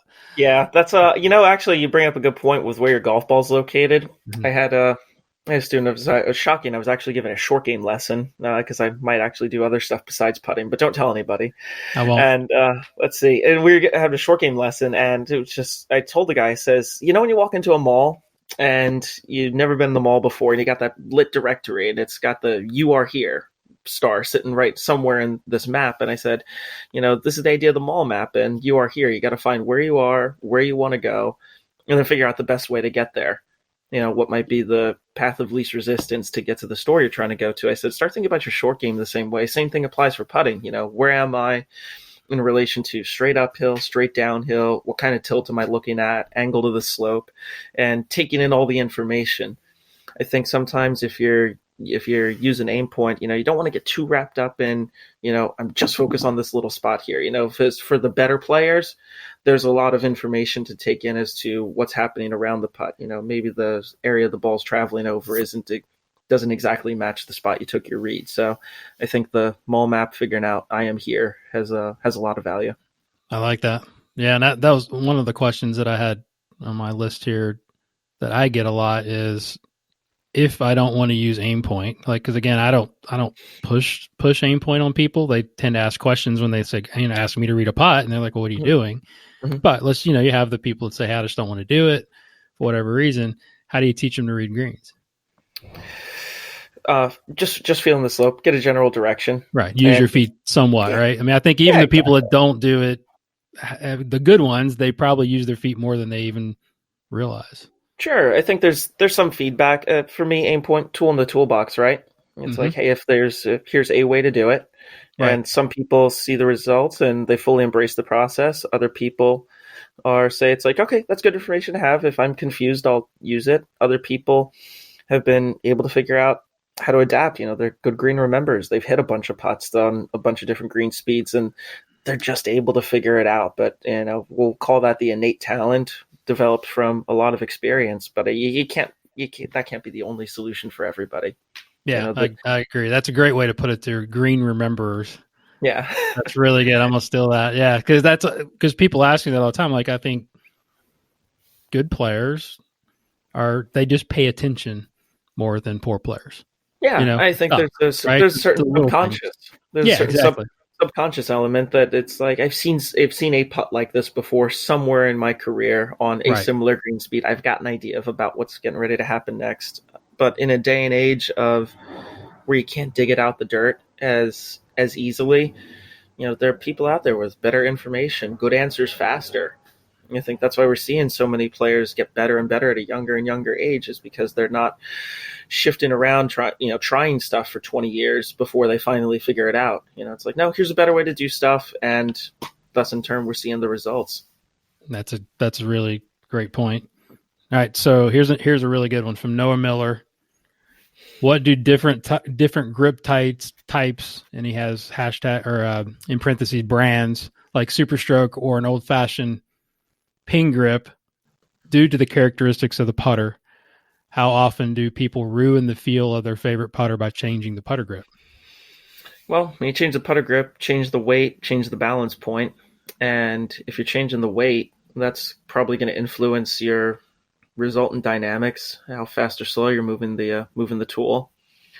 Change the balance point might influence the rotation rate. I'm mainly looking at the grip shape, pistolero to pistolero plus even, just a subtle change right there with a little mass to fill in by the heel pad of the top hand. What's that do to how the person's moving the putter?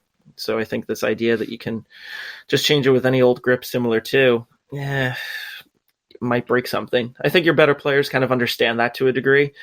And some players that are better players that aren't aware of that might say, yeah, I changed grips, my putting went south, and I don't really know why. Going back to the interview side of things from way early in the chat here, I'm always asking about the putter too. How long have you had it? What have you used before? And I'm always reminding people, it's like, if you've got extra putters, why don't you bring them just in case? Because you never know. I mean, the putter that they might need is something that's been on the shelf for 10 or 15 years just because they had a pattern that wasn't moving it properly. But now that we've built something differently, maybe I have a tool to help get the job done a little bit better. Yeah, I think that's great advice. And that also shows probably how willing they are to change, right? If they're changing putters, they're probably more likely to make a bigger change than if they're like, I've had this putter for 30 years. I just, you know what I mean? Like, or they've just stumbled upon something that works for them. You just don't know, right? Yeah, sometimes you land on one that works. When I find one that works, try to keep it, right? Exactly. That's a great question, though, Noah. All right, my buddy Sasha Catrone. How many elite players do you run into that have a process to measure stance width and ball position? How many? We'll just go with a very low percentage because I think most of the good players, they kind of know what feels right. I think it's my job as the coach to kind of map that out.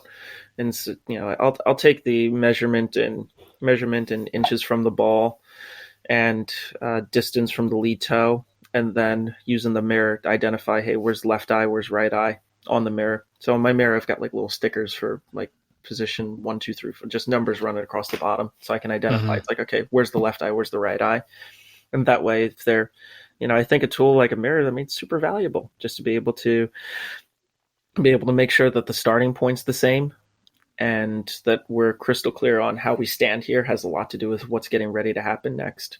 I've got one player out in Wisconsin, and her job is to film 10 putts face on and 10 putts down the line and post the video for me and her Coach Now page from every single practice session, because it's like, I want 20 on the mirror every single time to make sure we're setting up the same way, because that was another one of those my eyes are supposed to be over the ball, right? Situations. Yep. And trying to get away from that, and then it's like, oh, I was pretty sure it was clear first go around that it was like, okay, we're not doing that anymore. And then I get a video 2 months later, I'm going, what is that? That's not what we talked about. So attention and awareness too. So to answer your question, Noah, very low percentage. The ones that have it figured out, I'll just quietly gather that information and say, it's like, no, this is just for me, just to keep an eye on stuff and file away what the good setup looks like. That way, if it ever does break, you got something to go back to. Yeah, I think that's really good advice. It's basically having that baseline for us that we know this is kind of where he puts the best or she puts the best. I'll get a few where they ask you about that. You know what I mean? They'll ask, hey, can you measure it? Mm-hmm. I don't measure every single player, but where's my ball position? Where's, how's my stance width? How far am I from the ball? Because, that's another thing we've learned from David Orr is, everybody has a difficult time setting up the same way every time. And, it's going to change over time. And that's where I think for you pros out there, or even you good players out, and students, get follow-up putting lessons frequently just for little things like that. I mean, that's the thing. He's like, once you get it, you don't just have it forever. It's like you need to have checkups. And that's where, another set of eyes is so important. Well, and the maintenance side of things is so important. I try to convey the message to everybody that, if you purchase a car, but you need a bank loan to go do it, yeah, you get to drive it off the lot, but you don't own the vehicle yet. You've got to make payments for 5 years, and you're just leasing it. Yeah, you got to put oil in it, change the gas, all that stuff. Like, all that stuff matters if you want to own this vehicle that you're using to earn your living. At some point, that's got to be important, right? The same way Exactly. there's a bigger emphasis on the fitness side of things, the, managing core strategy, statistics, how I'm practicing. I'm kind of waiting for more players to say, I want to tackle my putting the same way. And I think we're seeing seen a few more of that out there from some touring professionals and some mini tour players, but there's always could be more, could be better. Yeah, there's definitely not enough, but you're right. It's hopefully starting to grow a little bit. All right, Chris Alderucci, what do you think about the arm lock putting style? I think we need more data on it. There's some good stuff there. I don't have an arm lock putter. I'm trying to think. Did somebody come with one recently? I think somebody had one when I was down at Dennis Kwan's in Florida, and didn't collect any data on it. But just looking at it, it was clearly a better option than him trying to coordinate a conventional putter length, conventional grip, or left hand low. It was a better choice there. It's going to be for probably a certain type of player that's really torso driven, wants to lock everything down and have as few moving parts as possible. Oh, myths. Hang on. That's another one. Absolutely hate less moving parts. That's a really good one. Gosh, yeah, less moving parts. It's like there's a difference between less moving parts and actually moving them all in the right order at the right time. I saw it on an Instagram story, and there was like the before and after, less moving parts, and it's like, good thing my phone's expensive, otherwise I would have thrown it across the room. It's like it's just one of those where I just shake my head and go, how can you be sharing that with the masses? Because if I wanted less moving parts, I'd just flick my wrist back and forth and call it a day. I love it. Yeah, if you look at, for those of you that follow me on Instagram, one of my better players, mini tour guys, an arm lock guy. Mm-hmm. And it sort of was that thing we were talking about before. It's like, try stuff out, right? If you're looking for solutions, just like trying a different putter, and it really, really helped him. But like you said, it's just going to be that type of player. And not that he wants to like lock everything down so much. It just really felt good to him, and it matched the way he set up. And it just, again, test, right? So right. It just worked out for us. But I think there's a lot of merit to it. I mean, I think it's definitely a viable option for some. Yeah, for some. Yeah. And if you're on the fence about trying to decide what putter to use, or if you're going to go a different direction, get some help. Get somebody that knows what they're doing. There's a few of us out there that can help you figure it out and land on a better answer faster, as opposed to toiling. And gosh, I mean, there's really no excuse for bad putting for year long stretches, right? Sure. At some point, you need to address the issue. It's almost I guess it would be the old. It's the new belly putter. Yeah, for sure. Basically, because it's still. I don't know how they can't. A lot of people would argue that's anchoring. It's anchored to something. But yeah. Hey, I didn't write the rule.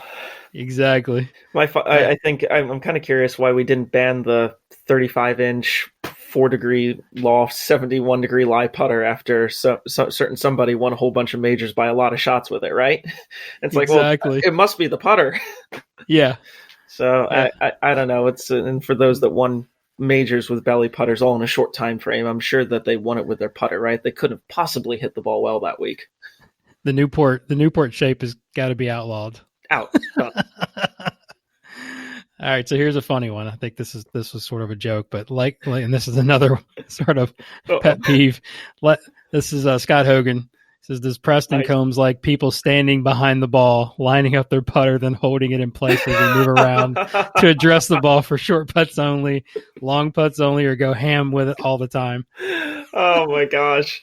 I've part of our group coaching class out here in California, there was somebody with that putter that's got not the bloodline, the other one that's got a whole bunch of head weight and you can leave it sitting there. Oh yeah. And the player was religiously used that, and I'm sitting there just kind of chuckling to myself about it. As soon as the hands went on the putter, that face is twisting all over the place. It was entertaining to watch, and I mean, heck, why not try? For somebody that's just using the game for recreation, if they really think it's going to help them, fine, let's give it a go. It's just kind of like that guy that puts the club across their thighs when they're lining up to hit a full shot. It's like, okay, I'm doubling the bet. It's just, come on, man. Triple it if there's a towel clipped to the back of the belt. There you go. That's exactly right. All right, so this one we may not want to touch this one, but Alderucci asked Finney or Manzella. Decline. Yeah. Okay. We'll move on. No. You know what? It's up to you. Yeah. Let's see. So when I was working in Kentucky, met Mike Finney in person for the first time. and got to know him a little bit better. I think he gets a bad rap. Because I know him, having known him in person, a couple of meals together, things like that, I think he genuinely asked the questions. I think there's some stuff that overshadows him from the days when he and Manzella were on the same side of the fence, where he was kind of like the keyboard warrior and the bulldog. But I think he's absolutely got the best intentions with the questions that he asks and trying to help an otherwise tough to manage part of the industry progress a little bit. So I'm happy to call him a friend, and he definitely shared some information with me early on when we were on opposite sides of the fence. I had done a course with Mike and Andy, the Stack and Tilt, and had some background and knowledge about that, and he was kind of able to chat through things. It was a very different person than the Facebook posts and comments were giving me, and I was pleasantly surprised by that. Probably around the same time.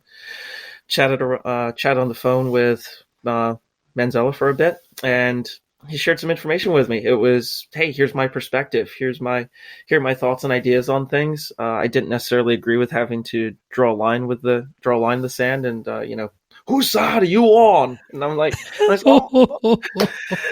I'm not on necessarily anybody's side here in all this, but as a young coach, I mean, gosh, I'm 20. What am I? How old am I at this point? 22, 23, having this conversation, and here's a guy that's otherwise a force on the forums that wanted to take the time to call me and say, it's like, now there's some unwritten rules about the forums that you need to understand. And I was like, whoa, okay, cool. Well, let's chat about that. Educate me. That's pretty good. Hunger would be proud of that one, I think. I think I have my moment or two with that one. All right, that's good. Very well said. And actually, Honger's got he's got a question here. I think we've already. We'll go to this. Okay, Harry Brandt. He just asked Sam or Capto or both. I think it's got to be both. I mean, I did work. I would agree. Work with Christian and the guys at Sam, but both good diagnostic tools. I mean, being able to collect ultimately the best data on Sam with the triplet, being able to, I wouldn't want to use a GPS system that only had one point of contact, right? So, the fact that we can triangulate where the putter is and we're actually measuring anything, not everything, not extrapolating certain pieces. Versus Capto, hey, I'd like to know what it is on Sam. I'd like to take it outdoors, and I'd like to see how it compares. At least with the Sam data, I know, okay, here's definitely what it looks like, and I can get some comparisons, draw some parallels, see if it is, in fact, vastly different.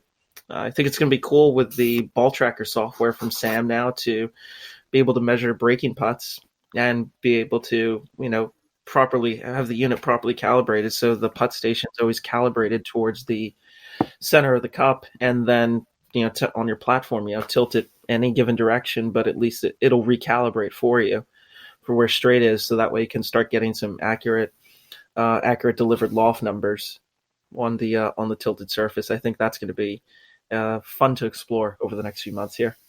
I just started diving into TrackMan putting a little bit. I don't have enough information to comment on it yet, but I'm starting to use it. Okay. So it gives you a little bit of the same, like you're just talking about, ball roll, break, ball speed and that type of stuff, measuring the ball. All right. So Scotty Y, I'm not going to I would butcher this last name. Yurgo Left. I'm not even going to try. Did someone, who it is though? Oh yeah. Did someone force him into being a Mets fan, or does he just enjoy being miserable April through September? My dad wanted to raise me on humility, understanding loss, pain, agony, suffering. We could be here for a while running this list of things that I've been raised on. Life lessons of being a Mets fan. Of course. And then when you have the moments, since they're far and few between, you tend to appreciate them. But hopefully with the new squad, I can actually be on the winning side of things for at least more than 86 games out of the year. That's awesome. All right, I think we already talked about this one. Darren Sizemore asked best practice for working on distance control. You mentioned your drills earlier. Anything else you want to add to that?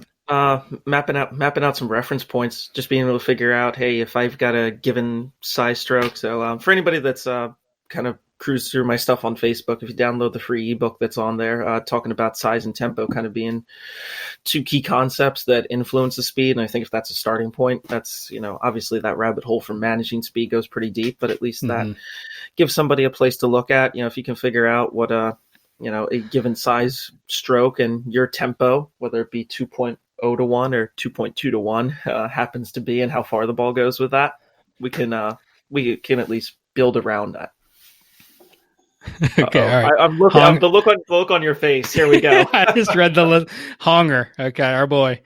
And this is a joke, obviously, in the second one. Seriously, does he still shop for clothes in the kids section of the Mattel toy store, or has he moved on to the Gap Kids department? Oh boy! So embarrassing. Any new clothing deals? Embarrassing story. So I go with Glenn Hansen, our other assistant here, down to the California Teaching Summit, and in my infinite wisdom, I forgot a belt. So that morning, go to Target, waiting for the door to open, and all the belts start at size 38. And I'm like, well, that's not close. So Glenn goes over to the kids section and comes back with an XL belt, and it's like, here, try this on. And thankfully it was a little bit too snug. And then I found some reversible, adjustable 36 that was probably way too big, but it got the job done when I covered it with a vest. That's great. All right, so Hunger says, in all seriousness, I think we covered this as well, is what are the first things, more than one, he looks for and tests for with a new student and with a regular student. So I think we basically covered all that early on. But if anything you have to add there. But to the young coaches, don't think you've got the answer before you've gathered all the information. People that want a one-off putting lesson, for me, it's like, sorry, I can't do an hour. I'm still taking the first hour to gather information and figure you out and get to know you. So I think, I'd rather, do it right or don't do it at all. If you want a quick fix, I'm probably not the person to go to for that. And if you do want a quick fix, it's like, okay, there are other options. You probably wouldn't drive past all the 12 different generalists to get to the specialist just to have a quick session. So, priorities, and people place their priorities where they see fit. Yeah, so I think that's perfect, and that kind of leads us down the helping other younger coaches. Younger, hard to do. How do I even ask? How do I even ask this question to you? You're still 18. So, what advice? I guess to your younger self, like, what would you have told yourself to do differently, or what kind of path would you send a PGM student, let's say, from Methodist, that's reaching out to you and says, hey, I'm interested in getting into coaching. What should I do first, and what should that blueprint look like? Let's see. Let's go with the theoretical first here for that one. Embracing the variability of this whole venture into golf, the golf industry, golf coaching. It's not a bed of roses. You've got, there are places, that'll paint the picture that, you graduate with your PGA membership and you'll get a good job. It's 100% job placement, on and on. And that, frankly, that can't be further from the truth. There are only, I think, a very few people that have been fortunate enough to come right out of college, land on a job and a career path that has just that steady upward trajectory. And honestly, I don't know if I would have wanted to land on that, having been through the experience. I think it gives you an appreciation for what you have when you finally have it. I don't think that you necessarily need to, your first job doesn't have to be, cleaning golf carts and, just doing only grunt work. There should be some experience there, but having some stuff to fight through early on, it kind of shaped me for the better. It gave me that appreciation for what's out there and available. As far as embracing the variability, that's the theoretical side. And let's see, tagging along with that, let's see. The first version of you is not the final version. There's going to be molds and different generations, 2.0, 3.0 of, the stuff that I did differently now versus last year versus 5 years ago. Whether it be bedside manner, how you handle people, there's going to be stuff that you're going to pick up along the way. So for the younger me, recognizing that you're always capable of evolving, and figuring out best ways to evolve. And that's only going to come from trying stuff. You can't shortcut the road to excellence. It doesn't happen. No matter how much good information you have, this is still about what you do with it.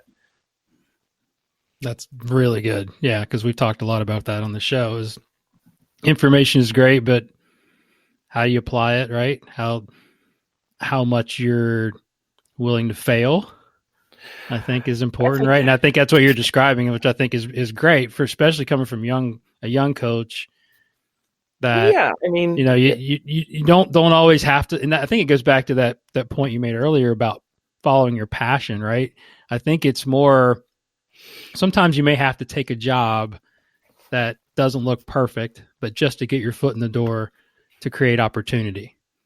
Does that make sense? Yeah, and I think when you're looking for that opportunity, there was one snippet from Tools of Titans about from guy said, "Follow what angers you," and it was man, it was a biker, and he got a ticket for not riding in the bike lane, and it pissed him off to the point where he put his GoPro on and would only ride in the bike lane, and it was just turned into this video log. What do they call vlogs these days? Yeah, it turned into a vlog of him riding through the bike lane, only the bike lane, and the number of issues that he ran into. And this story culminates in him riding in the bike lane, very fittingly, because he had gotten a ticket for riding out of the bike lane. There's a cop car parked in the bike lane, and he crashed full bore right into the back of this thing. And talk about a YouTube video that just went viral overnight. But he, said, "This angers me. I'm going to raise some awareness about it." Me as a putting coach, what angers me about putting? When somebody says, "Keep your eyes over the ball, accelerate the putter head," and this, and it's like, yeah, just follow this foray into putting, or it's just really infuriating. So yeah, I've got the on a mission to convey the message better. And David kind of inspired that for me when he said, "You're going to get a lot of good information from me, but what are you going to do with that to help the masses? You're part of Flat Stick.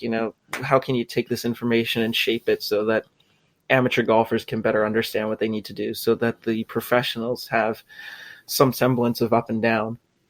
I think there's a lot to be said for that. So cool opportunity. Take that mantle up, find that one thing that, as a younger coach, find that one thing that really says, I can get out of bed and pursue this every day. Yeah. Are you still enjoying it? Oh yeah, absolutely. Yeah. Never a dull moment. So where you mentioned a few, your certifications and some of the areas that you've gained your knowledge. So where else are you getting your information? Like for the younger coaches, I mean, it seems to come up a lot that people are reading less, maybe watching more video or getting more things online. So what are your thoughts on that? Where do you get your stuff? For me right now, early on, it's going to be the certifications. For younger coaches, it's going to be the, eat out less often and go to Starbucks less often and start saving your money for the events that you attend. But don't just attend the event. Yeah, I think I happen to accidentally, I'm good at lingering, and I happen to keep showing up at events where you just happen to hang around just long enough where it's like, hey, let's all go to dinner. And you get to sit down and be a part of that conversation. Mm-hmm. There was one, gosh, where were we? PGA show, Miller's Ale House. And I was standing there just chatting with John Dunnigan for a bit. And he said, "Come on, let's grab this table here." And he drags me along. Why, I don't know. Maybe he saw something in a 21-year-old me at the time. And I'm sitting down at this table. John Dunnigan, Chuck Evans, Mike Adams, Mike McGettrick, and Mike Adams looks across the table at me. I had taken a lesson from Mike since we were both in New Jersey, probably about 2 years prior. And he looks at me and goes, "How'd you end up at this table?" I go, looking around, pointing to whoever's sitting next to him. Like, he invited me, and he says, "Okay, I've got some advice for you. You got 2 ears, 2 eyes, and 1 mouth. Use them proportionately." Wow. I don't think I said a word the rest of the night. That's intimidating, right? It was a good message. So as funny as the story is, got to take that one to heart for the younger coaches. So you go to these events, you're going to get some information on the presentation side of things. Communicating with people, talk to people. Don't be afraid to ask questions. being able to step up, look somebody in the eye, and introduce them yourself and say, hey, here's who I am. Really like what you said here. I don't understand this. That goes back to embracing variability. It's like there's going to be stuff you don't get, and it's going to be, part of the ups and downs. Somebody will eventually challenge your viewpoint. You need to be ready to pull yourself out of the driver's seat. We're going to digress here. Cool story about the driver's seat. Fine. So I'm at an event down in Florida one year, and the presenter asked the group in the room as part of a team building exercise, how do you know if your tail light's out? And so of course everybody exclaims, it's like, oh, you got to have somebody tell you, you got to work together, right, guys? And my infinite New Jersey wisdom says, it's like, no, I don't think that's always the best idea. And he stops, and clearly I'm throwing off his mojo at this point. And I said, well, I think that it should be get out of the car, put a brake on the brake pedal, get out of the car and look for yourself, because you have to pull yourself out of the driver's seat to see a different point of view of your situation. If you're stuck in the driver's seat all the time, relying on other people to tell you what's going on the outside, you're in that narrow point of view. You got the front window, you got a rear view mirror, and I can kind of look out the sides. Don't ask me what's happening in the back left tire. I can't see it. So you got to get out of that situation, and you got to start taking an external viewpoint of stuff. The things that are, some of the biggest things that have happened in my life have come from totally off the radar. That's right. But it was only because I was able to take myself out of the driver's seat and say, wow, that opportunity in California sounds really cool. Or, one to go be a full-time putting coach back on the East Coast. I had to pull myself out of the driver's seat in the very comfortable situation I was in out here in California and say, okay, is there something here? Ultimately, there wasn't anything that I wanted to pursue at that point. I feel like I had and still have a lot to learn from Don Parsons while I'm out here. He's just given me every opportunity. But, once I pulled myself out of the driver's seat for that situation, that was one of those moments where I needed to look at this situation and figure out, okay, what do I like? What do I dislike? And it really helped me take that external view of where I was sitting. Yeah, that's wisdom there, my man. Once in a while. Not bad for a teenager, right? It was really good for a 12-year-old. I'm telling you, that was great. No, you're 100% right, because I just look back on my career, and my one of my first mentors, Dana Rader, that I worked for, she's in the top 100, and back when we used to have a top 100 party at the PGA show, she sort of knew my dreams and aspirations, and she would always bring me as her guest. Right. So it would have been real easy, especially as shy and backward as I was back then, to just sort of go in and blend in and not talk to anybody. But I always had a plan, and I always had questions that I would seek out, because I knew I was going to be there. It's going to be Jim McClain and, Butch Harmon and all the, these guys that I looked up to. And I was like, all right, what am I going to ask this person when I get their ear? Right. So, I always, Chuck Cook and guys like Bob Toski and Jim Fleck, these legends, you've got to be ready. But it was very nerve wracking for me to go in and say, hey, can I ask you a question? I've read your book or what, and you always have to have that lead in. But that's why we go to these things. It's like you learn the information from the presenters, but the hallway talks and the dinners, the dinners so valuable, right? Yeah. So like you said, it's just, but you have to make that happen. Sure. Right? You've got to reach out to somebody and say, hey, can I join you? Can I buy your dinner? Can I buy your beer? And I got some questions, and I'm lucky to be in that position occasionally now, where young coaches come and ask me questions. I'm like, heck yeah, man. Cause I was there. I was you. And I applaud young coaches for having the gumption to do that. The first proponent group summit that I went to out in Florida, men's coach at Rider University in New Jersey, Jason Barry, and I went up to Andrew Rice afterwards and just said, hey, are you going to the open forum? And that's when it was still at, I forget what country club. It was still at a country club. It wasn't at the actual site of the PGA show yet. And it's like, hey, you're going to that tonight? And he said, yeah, I'm going that way. And he says, well, do you want to stop for dinner on the way? We'd like to take you out for dinner. And he agreed. And sitting there having dinner, it's just the two of us and Andrew, and talk about a cool experience. But, he didn't know who I was when I asked a question. I asked him a friction launch question during the presentation, and he and he did a really good job explaining it. But when I went up to him afterwards, he said, "Now you in that question, who are you?" And told him who I was. And he says, "Oh, you're the guy on Twitter. Okay, that explains a lot." Well, I remember the first. I think it was the second. I guess it was the third workshop that I hosted. Do you remember that one when we had it in the grill room at my club? Yes. And I presented, and you asked me that question. I was like, "What are you coming out of left field with that one?" Like it was some kind of like research question. I had no idea how to answer it, and I'm like, "This kid's special." Like that was a great question because I was just like, "Where do you talk afterwards?" Special But that was the one where Andrew. It was me, Andrew, and John Graham presented at that one, and I remember you asking that question. I was like, "Man, don't do that to me." As I learned as I mature a little bit to don't ask a question that you wouldn't want anybody to ask you at some juncture. Nah, well, it made me do my homework, made me do my research and figure it out, and I think it was great. Cool. All right. I'm worried about that. It's like, oh, he's never going to talk to me after today. No, not at all.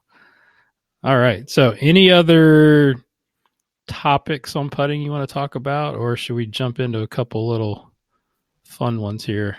Let's see. Any personal development?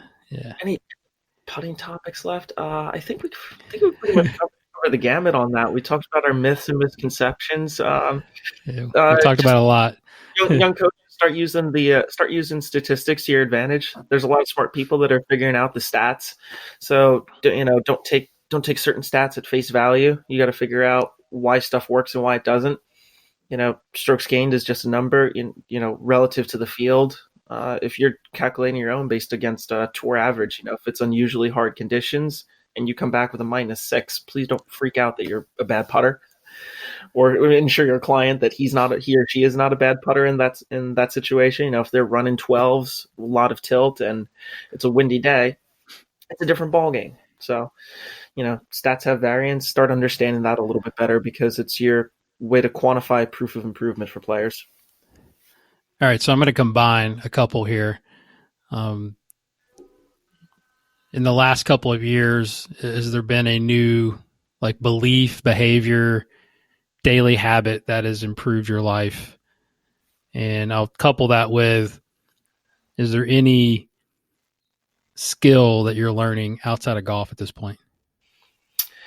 Let's see. Belief or daily habit. Thomas Plummer's Life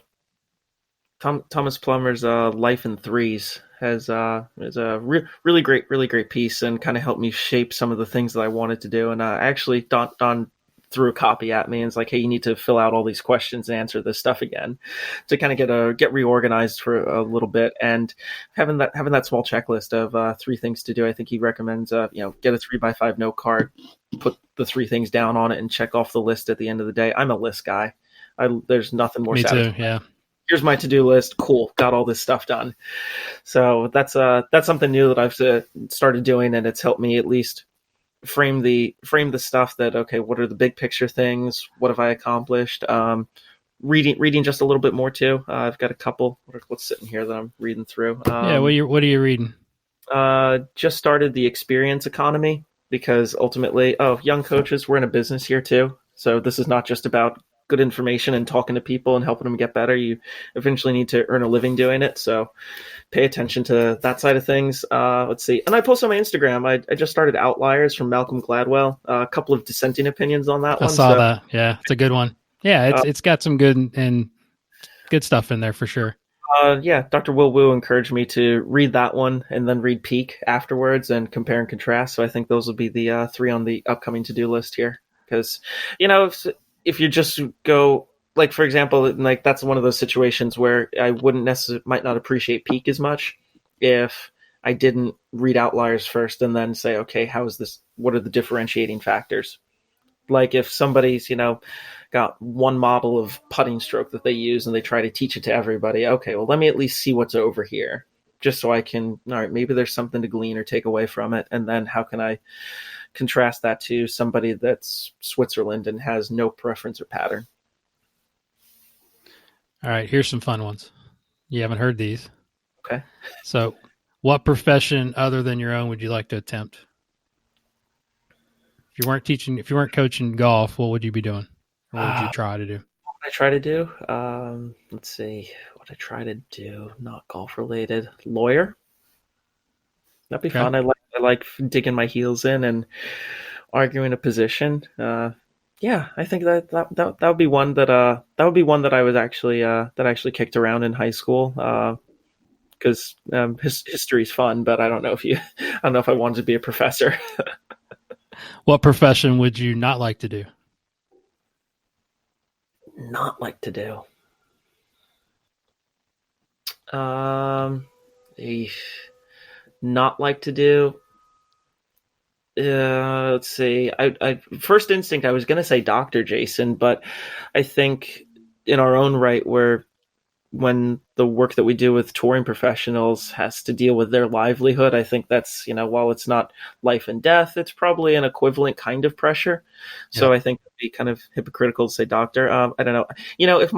If I was any 9 to 5 job in a sales cubicle, I wouldn't make it very far. There you go. So yeah, anything that just had that, set 9 to 5, 40 hours a week deal, that wouldn't get it done for me. It's just, it needs to be different and unique. So that pretty much answers that. What sound do you love, or noise? Oh, despite being a putting guy, I still gotta love a good iron shot, right? No, let's see. Flush rocket. Well, yeah. What iron shots with club head speed? I don't have enough club head speed to make that sound, so I've got to spend a little time with my Mach 3 stuff to actually make it come off a little bit better. The crack of a bat at a baseball game. Gotta love that. I mean, when Alonso hit 53 and being home for that game with Dad to watch him break the record and make history, that there's nothing like that sound. I mean, I can just play that in my head again, and that's there's a passion there besides golf for sure. What sound or noise do you hate? Hate? Gee, what do I dislike? Let's see. Hate? No, there's not a lot. Not a lot that I dislike. Nails on a chalkboard. Nails on a chalkboard. Yeah, there you go. It's not that it's a noise. Complaining about when players complain about their game, as opposed to it's like, okay, yes, we get it. I hate whiny people.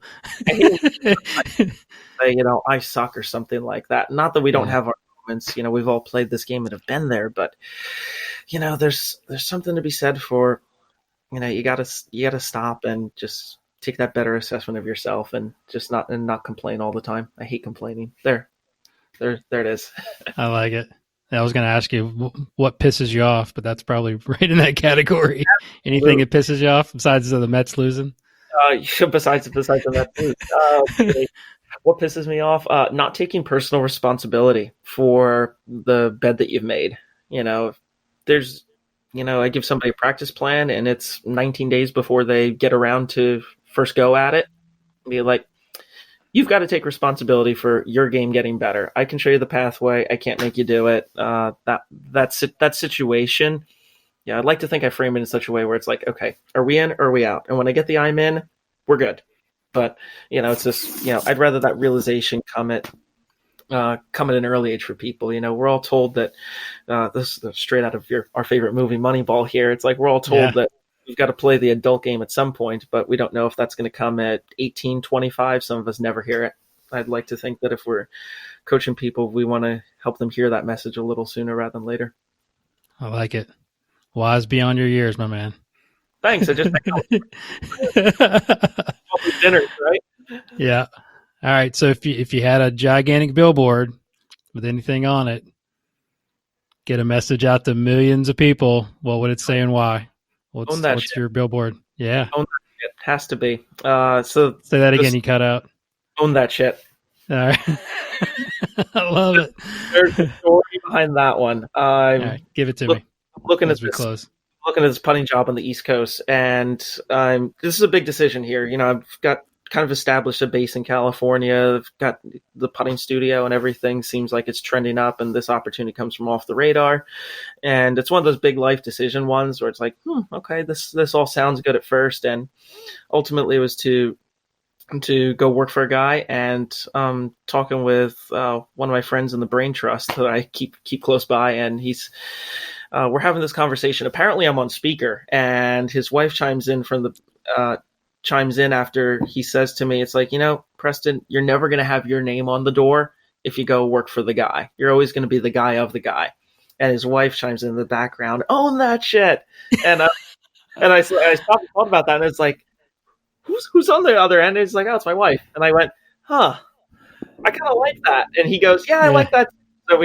So that's kind of been my theme, and it's really helped me with the personal responsibility for my growth as a person, as a coach, what I want to give back to my players, what I want to do to help younger coaches. And, if you're not taking responsibility for the decisions you make and how it's going to influence the big picture, I think you're missing a big part of it.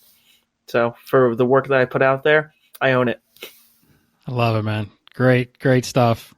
I'm so proud of you. It's been an honor to sort of watch you grow, and I'm very excited to see the big things you're going to continue to do in the future.